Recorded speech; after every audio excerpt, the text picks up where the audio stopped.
Om. Greetings, divine blessed loved ones.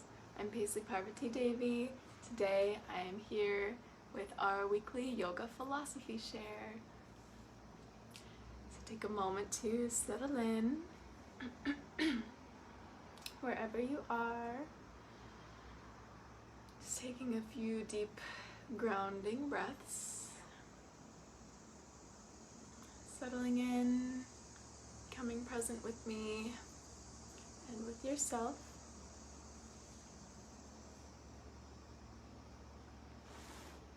If you've never watched my videos before, I go live every single Tuesday at 11 a.m. PST, 2 p.m. EST with a reading from this book, The Yamas and Niyamas, Exploring Yoga's Ethical Practice by Deborah Adele.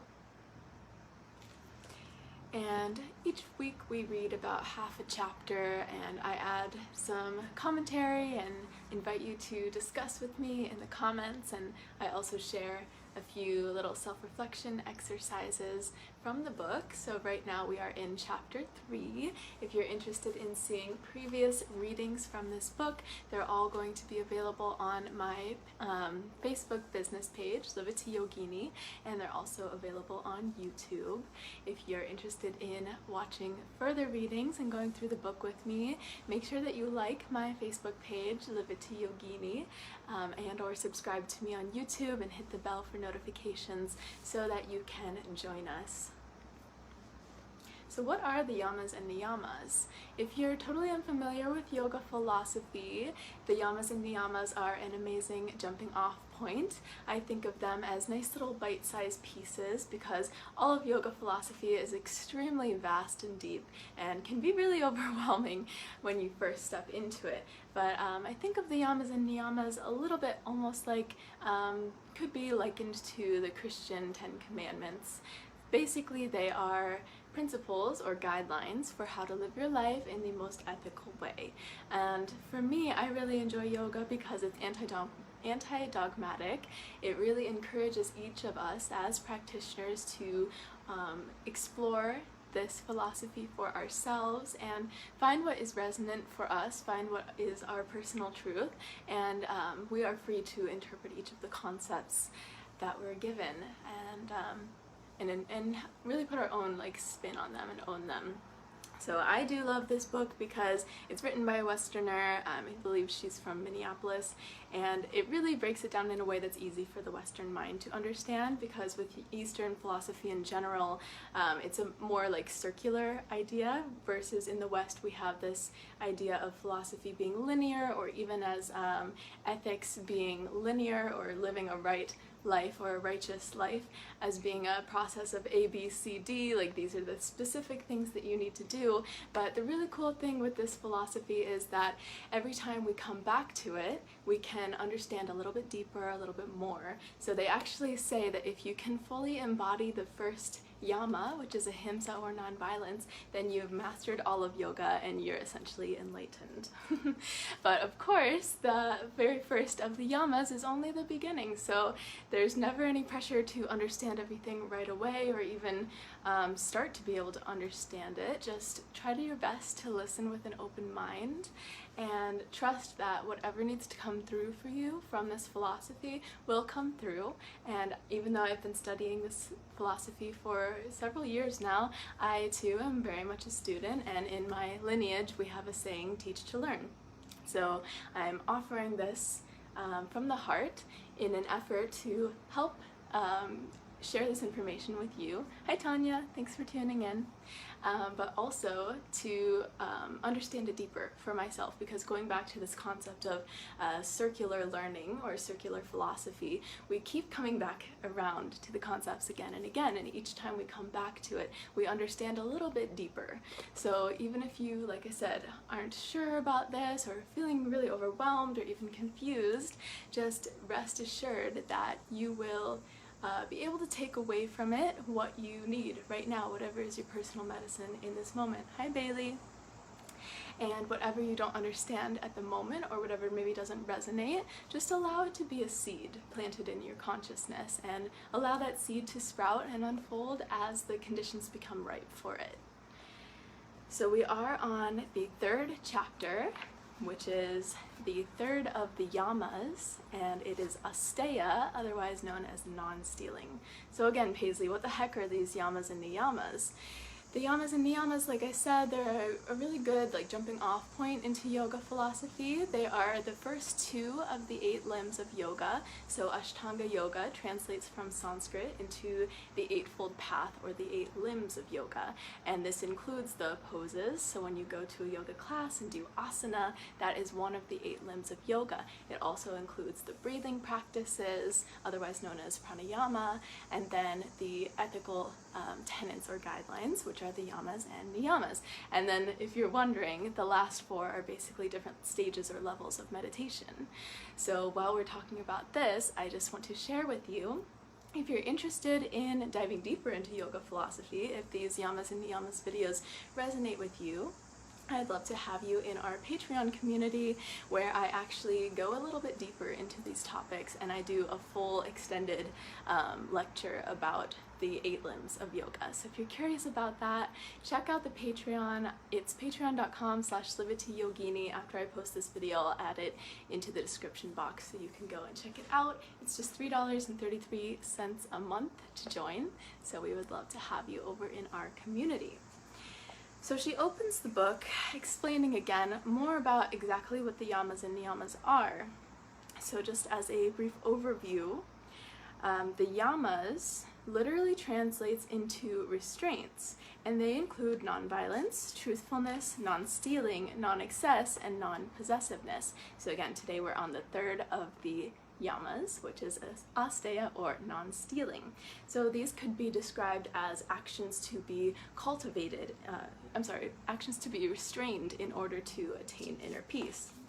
Actions to be restrained in order to cause not only ourselves the least amount of harm, but also causing the least amount of harm possible to others in the external environment. So the Yamas relate more to the external world, our relationships with other beings. And then the Niyamas can be translated into observances. They include purity, contentment, self-discipline, self-study, and surrender. So these would be described as the actions to be cultivated in order to attain inner peace, and they relate more to our internal experience with ourselves and our relationships to ourselves. Alright, today we begin Asteya, non-stealing. I was recently at a wedding where I had the opportunity to speak with the priest who was officiating at the service. Trying to make conversation, I asked him if, in all his many years of several hundreds of weddings, he had ever had the experience of a wedding being halted at the last moment. He relayed the following story. It seems that the day of the wedding, the bride-to-be discovered that her almost husband had slept with the maid of honor the night before. She didn't tell anyone about this discovery, but proceeded to prepare for the wedding as normal, walk down the aisle, and stand at the altar. The service proceeded up to the point in the ceremony where the priest asked if there was anyone who objected to the marriage. At this point the bride spoke, saying, "Yes, I have an objection. I can't in good faith marry a man who would steal from our future together with his actions of last night." Get it, sis?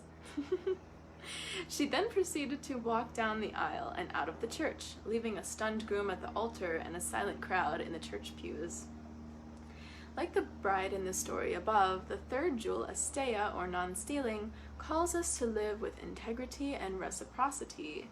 If we are living in fears and lies, our dissatisfaction with ourselves and our lives leads us to look outward, with a tendency to steal what is not rightfully ours. We steal from others, we steal from the earth, we steal from the future, and we steal from ourselves. We steal from our own opportunity to grow ourselves into the person who has a right to have the life they want. An outward focus leads us to compare ourselves to others and to send our energy into their lives in unhealthy ways. When we compare ourselves to others, we either find ourselves lacking, which makes us feel somehow cheated, or we find ourselves superior, which leaves us feeling somewhat arrogant.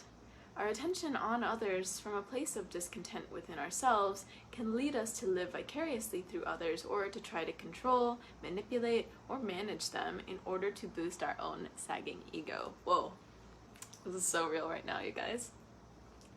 We may find ourselves trying to trump or one-up their stories and successes and experiences by coming behind them with our own more fabulous tale.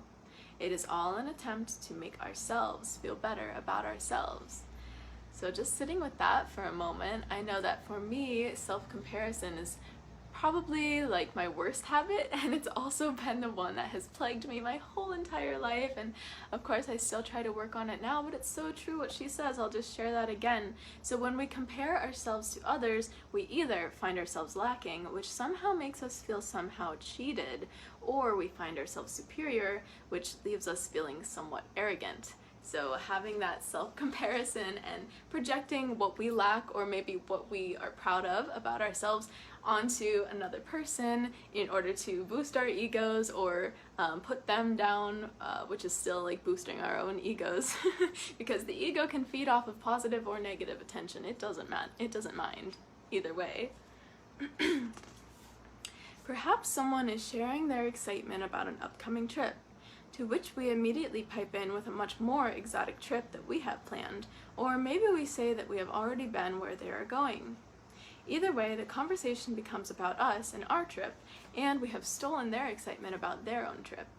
We do the same with others' successes. We even do it with death. For example, if someone's mother has passed and we shift the conversation to our story of losing our own mother, we are making the situation about us instead of being present for the other person. Or perhaps we steal from others by not paying attention to them or discounting them. In all the instances where we steal, we have made the situation about us, not about the other. Whatever words have or haven't come out of our mouths, the intent has been to serve ourselves, not the other. When we feel unhappy with ourselves or our lives, we have a tendency to drag people down with us or make snide comments that come from jealousy. When we are genuinely caring of the other, that caring finds expression in ways that feel supportive and tender to the other. So noticing that difference, if we are cloaking our judgment or jealousy in concern or caring about somebody else, it's an important thing to just keep our minds on, right? Trying to always stay in a place of genuine love for others, which of course the most genuine love leads to acceptance of someone and their journey, whether or not we agree with it, whether or not we think it's what's best for them, because ultimately who are we to say what's best for someone else? The best way for us to love someone is to support them on their path and their journey and only offer advice if that advice is specifically asked for. And even if it's specifically asked for and the person doesn't listen to our advice, we still can't get upset or judgmental about that because we just need to honor that person's process, and ultimately we can't ever teach someone or help someone unless, you know, they do that work themselves. So it's not even us really teaching or helping them. They're the ones doing the work to learn or to change something or improve themselves in some way. So likewise, we can't take credit for their transformation. We can only stand by and support them and witness them with love. When I was training with Yogi Bhajan, he used to say, "Be a forklift. You should always be lifting people up." The question we can ask ourselves in our encounters with others is, does the other person feel uplifted and lighter because they have been with us, or do they feel like something precious was taken from them? Have we brightened their day by taking a moment to listen, to sincerely compliment them, or simply to smile? Stealing from the earth. Not only do we steal from others, but we steal from the earth. We forget that we are spirits having a human experience. We are visitors to the human experience. We are visitors in the fullest sense of the word. You wouldn't go to a friend's house for dinner, complain about the food, leave your trash lying around, and walk off with the candlesticks because you wanted them. And yet this is so often how we treat our world. We are visitors to this land, to our bodies, to our minds. To fully appreciate this reality is to accept that nothing on the physical plane does or can belong to us. To own something becomes a form of stealing. We use the term I, mine, and my with almost everything. My house, my car, my clothes, my kids. We even say, I had a flat tire.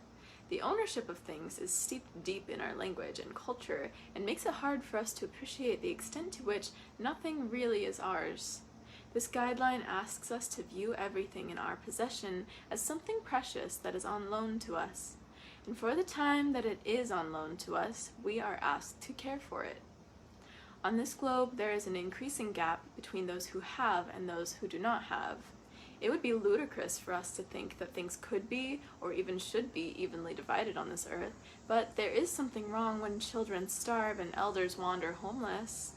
Theologian Walter Brueggemann writes that the bounty of the earth is for the community, not the individual. I often wonder what the world would be like if we understood this profound statement and lived as if everything we now think of as mine could be used for the good of the community.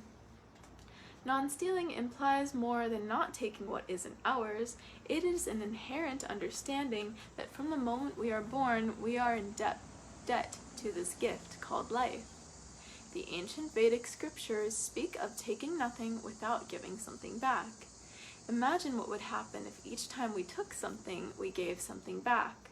I don't think the Vedic writings were talking about trash. They were speaking to an inherent sense of reciprocity. So the law of attraction, right? Receiving as much as what you give out, and also only expecting to give out when you are feeling nourished in response.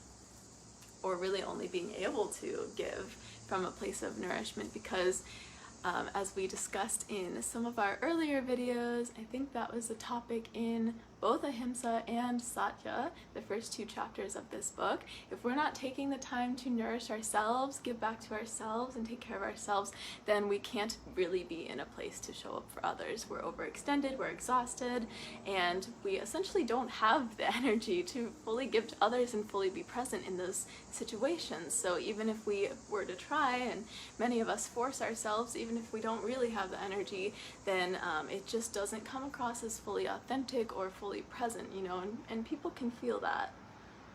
Not that that is bad in itself, but it's just another beautiful lesson to learn of making sure that we are only giving from a place of our own cup overflowing, and realizing that attending to our own cups and nourishing ourselves first is actually the greatest gift that we can give to others. Stealing from the future. We are not only stealing from the earth, we are stealing from the future and from our children and their children in such massive proportions, it often feels like we are caught on a speeding train with no brakes and no way to get off. And yet we remain insatiable, a collective giant hole that we can't seem to fill. The excess in our bodies, our calendars, our closets are all signs that we are living as if there is no tomorrow and no one to live here after we are gone. We have lost our sense of gratitude. It is as if we have been invited to the most fabulous weekend at a friend's home, where we enjoyed scrumptious meals and a delightful entertainment, only to leave without so much as a hint of a thank you. Our focus seems to be on what we don't have or what we might not have in the future, rather than on the abundance right before us. If we stop long enough to gaze at what is laid out before us, to let the mystery of beauty and the wonder of the seasons sit deeply in our soul, our hearts cannot help but burst forth in thanksgiving and gratitude to life itself. Inborn to this kind of wonder is gratitude for where our life came from and indebtedness to the future. So she's speaking on thanking those who came before us, thanking the ancestors, bringing gratitude and acknowledgement to all of the past actions and past situations that have led us to this present moment. Recognizing the value within that, and not taking our abundance in our present moment for granted for a single moment. I am reminded of the native wisdom to make all decisions as if they mattered 7 generations into the future. I recently saw the play Handing Down the Names by Stephen Dietz. It is the story of 200 years of German ancestors, beginning with those who left the German states to become farmers along the Volga River in Russia, eventually immigrating to America. This story is profound in its ability to show the strength of a people and their love and hope for future generations. As Dietz states, My ancestors picked sugar beets for generations so that now, in 1995, I can pick words and tell stories. Just want to sit with that for a moment because that's so beautiful, and it's really been alive for me recently, just reflecting even a few generations back, even my parents, and really taking a moment to acknowledge all that they've done, all their hard work, all of their suffering and toiling and compromises, so that they could essentially provide me with a better life. And as a result, I am able to have freedom and choices and opportunities that they themselves were never given. And that is so amazing. This is why it's so important to stay in the gratitude, to give credit where credit is due and acknowledge that, because we can either completely take it for granted, or, you know, if we just don't think about it, that's societal. We don't have a narrative in the mainstream culture that is consistently grateful. We have a narrative of fear. So I'm not necessarily saying that it's anyone's fault, but this is another perspective that offers a wonderful opportunity. If you can consistently stay in gratitude and wonder for the most mundane things, the most overlooked blessings in your daily life, it can completely shift your perspective into a perspective of blissfulness and peace, and just really seeing opportunities in the challenges rather than feeling like a victim of our own lives. So, Deet states, my ancestors picked sugar beets for generations so that now, in 1995, I can pick words and tell stories. I left the play with intense emotion. My ancestors sacrificed so much for me. They endured hardships beyond my comprehension with only one thought, that of the upcoming generations. They literally gave their lives to create beauty on the earth and better times for the future. In that moment, I realized the incredible love that my life stands on. Remembering our ancestors and the mystery that brought us into being is a way to reframe the sacredness of our own lives and the sacredness of the lives that will come after us. It is to find ourselves as current caretakers in this lineage of past and future lives. It is to find ourselves with our direction pointed to those who will come after us. I felt this lineage the other night when I was up into the early morning hours having a discussion with my teenage granddaughter. In this conversation, she chose to express her view of what is facing her. From the standpoint of her and her friends, they are inheriting a huge mess that feels almost insurmountable. In chemistry class, they had covered the capabilities of nuclear destruction, the long shelf life of nuclear material, and the challenge of nuclear disposal. In another class, they spoke of the world's hatred and fear of this country.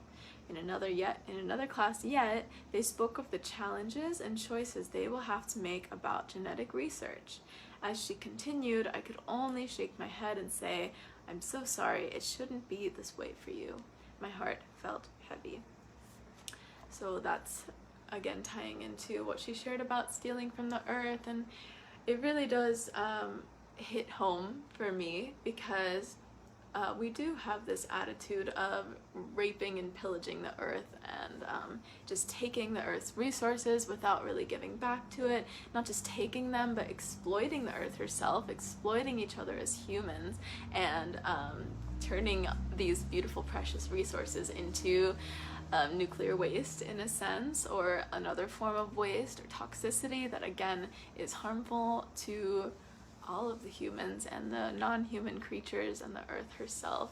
So how can we make the shift from not even having that level of compassion? You know, we can't have that level of compassion for each other if we don't have it for the earth. You know, it's it goes really deep, but let's try to stay out of despair and depression, and instead, let's open our minds up to ask ourselves, well, where can that shift happen? And in my mind, the way that the shift happens is with each of us individually. So again, giving credit where credit is due, being thankful and grateful for everything that we do have, and recognizing that there's an imbalance, and using our privilege, our platform, whatever resources we do have to correct that imbalance.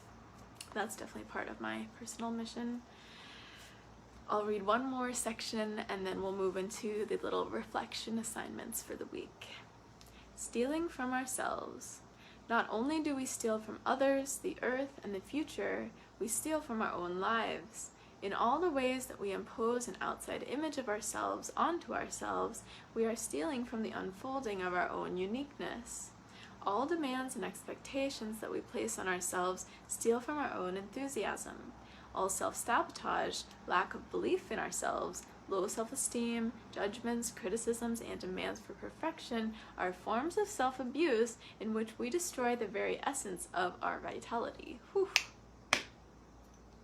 I needed to hear that one. I don't know about you guys. I'll read it again. All self-sabotage, lack of belief in ourselves, low self-esteem, judgments, criticisms, and demands for perfection are forms of self-abuse in which we destroy the very essence of our vitality. All the ways we live in the past or future steal from ourselves, our expression in the present moment, and our authenticity, because of course it's too much to expect ourselves to be perfect all the time. We are only human, and that is beautiful.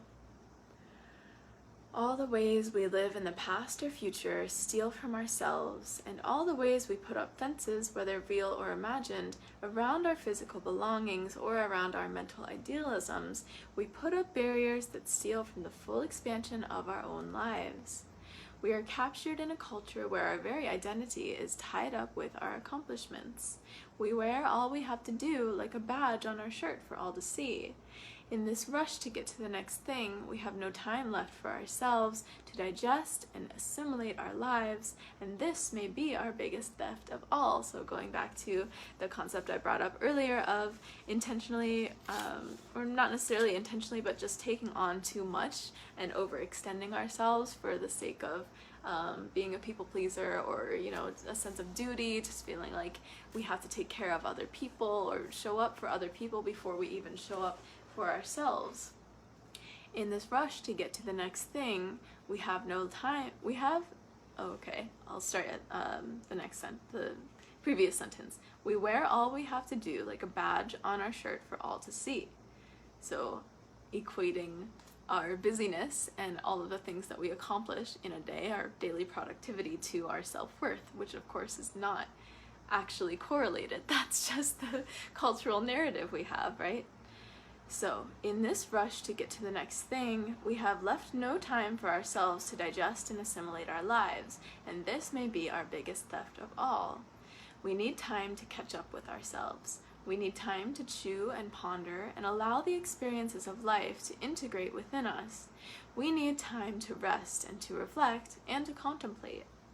I experienced the truth of this need a few years ago when I was on the fast track. After 3 years at a grueling pace, I woke up one morning to realize I no longer had access to the experience of my life. It was one of the strangest feelings I've ever had. I have no other words to describe the feeling except to say that I could no longer remember any experiences of where I had been or what I had done. It was just too much for my system. I was on overload and my system shut down. I just quit. I had taken no time in those 3 years for even the semblance of reflection or integration. It was just on to the next thing, full speed ahead. Because I had not taken time to pause and allow my experiences to become part of me, I did not get to keep the experiences. They were gone. I had stolen this part of life from myself. So slowing down so that we can really fully rest for a moment and integrate our lives and our experiences rather than just blindly pushing forward to the next thing. And she's saying that if we don't take that time to assimilate and integrate, we're essentially stealing from ourselves, because we owe that time for self-reflection and contemplation, relaxation, rest, and self-care. We owe that to ourselves. And really, again, the people that we're hurting most when we don't take that time is ourselves.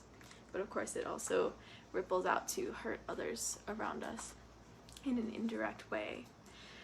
Okay, so that's the first half of this chapter on Asteya, or non-stealing. If you've enjoyed this content so far, I would love it if you could do me a favor, give me a thumbs up or a heart, like share, subscribe, yeah, share this with a friend, tag a friend who might be interested or you think this information and this message might be relevant to. You're always welcome to share in groups and everything like that, and of course I'd love to hear from you in the comments. So okay, this is our assignment for the week, our little homework. A couple different self-reflection invitations here. So this week, notice when and how you steal from others through time, attention, one-upmanship, power, confidence, and not being able to celebrate others' successes. Ooh. Notice what is happening in you that prompts this stealing. Now practice being a forklift so that everyone you come into contact with feels uplifted because they were in your presence. So just noticing if we are in a place within ourselves where we feel like we need to tear someone down, put someone down, or comment or criticize, judge, someone else for their successes, when on a subconscious level it's because we aren't feeling confident or good within ourselves. So this week, notice when and how you steal from others through time, attention, one-upmanship, power, confidence, and not being able to celebrate others' successes.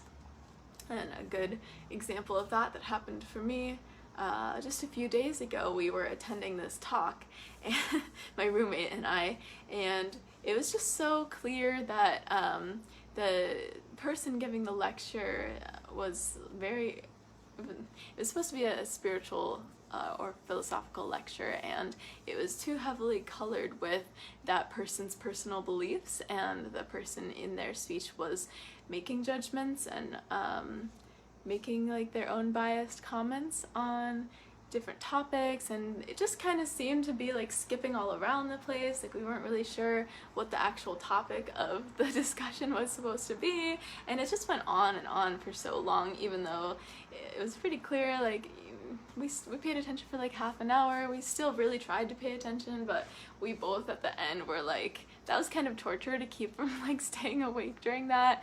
And how could he not tell that everyone was like really bored during that, and he just kept talking and talking. We were expecting it to be like an hour long, and it ended up being like an hour and a half, and then we just left early. Even he was still going because we felt like he was stealing our time, essentially. It just felt like he was like, he had like the power position. He was at the podium, and he had everyone's attention and listening ears, and that felt a little bit abused because the information didn't feel like organized or relevant or helpful, and just went on and on. So noticing how we steal from others, including in being unable to celebrate their successes. And the next assignment is, this week, notice where you are stealing from the earth and stealing from the future. What are you taking without returning something of at least equal value? This week, live in reciprocity with the earth and awareness of the future. That's a really good, challenging one. So how can we be more harmonious with the earth? How can we give back to her all of the wonderful, nourishing gifts that she shares with us? Okay, so that is your invitation for reflection on the material this week, and next week we will continue with Asteya, the second part of this chapter on non-stealing. So again, make sure that you like this page, Liberty Yogini, so that you can follow along and receive notifications to go through the book with me. And again, past readings are all on YouTube and the Liberty Yogini page. And if this content resonates for you, and if I resonate with you, we would love, love, love to have you over in our Patreon community, where I curate and post content twice a month that is related to yoga philosophy, Ayurveda, yogic and Ayurvedic lifestyle, a healthy lifestyle, and recipes. And it's also just an amazing supportive community. We have so many super inspiring, like artistic, entrepreneurial, like self-empowered, amazing beings over there. So if that sounds appealing to you, it's just $3.33 per month to become a part of this supportive community, and we would love to have you. So that's all for me this week, you guys. Hey Nanda, nice to see you. And I hope that you have an amazing week. Sending you so much love and blessings, peace, and I'll see you next week.